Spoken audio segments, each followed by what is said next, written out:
In the frozen wilderness of northern Canada, a single man triggered one of the most intense manhunts in history. He survived weeks in the Arctic cold, dodged bullets, set traps for his pursuers, and kept moving through waist-deep snow, alone.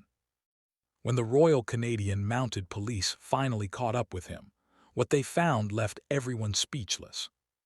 This is the unbelievable story of the mad trapper of the Rat River.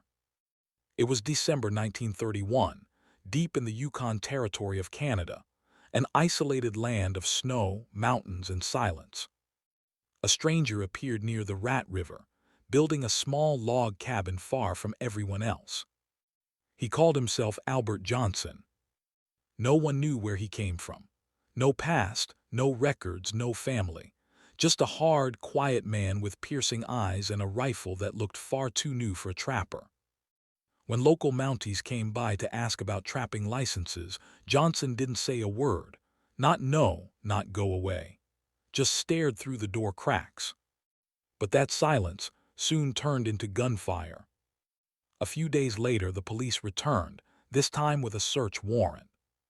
As one officer stepped forward, a bullet ripped through the air.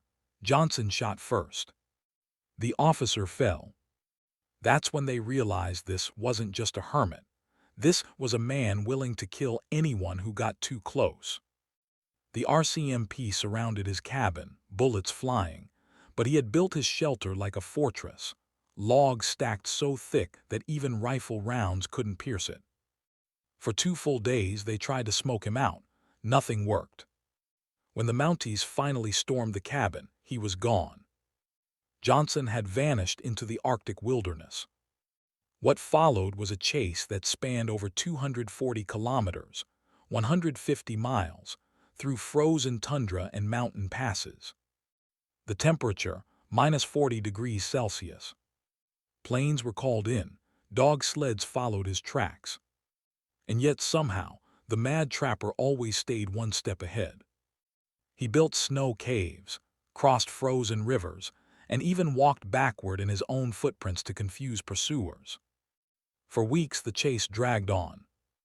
He shot and killed one Mountie in an ambush, then disappeared again into the endless white. He had no compass, no food supply, and yet he survived. On February 17, 1932, after nearly 50 days on the run, a small plane spotted fresh tracks near Eagle River. The RCMP surrounded him. Johnson fired first, a final desperate fight in the blinding snow. When the gunfire stopped, Albert Johnson, the mad trapper, was dead. What they found shocked them. He was carrying $2,000 in cash, 5 gold teeth, a small radio receiver, and no identification at all. His pack was heavy with supplies, but there was no clue who he really was. To this day, no one knows who Albert Johnson truly was. Fingerprints revealed nothing, no missing person matched. Some say he was a fugitive, others believe he was a soldier gone rogue. There were even rumors he might have been a spy. But one thing is certain. The mad trapper of Rat River was not just a man running from the law. He was a ghost in the snow, a legend born from the ice. And his story remains one of the most mysterious, chilling manhunts in North American history. Sometimes the wildest stories aren't fiction, they're frozen in time, waiting to be uncovered.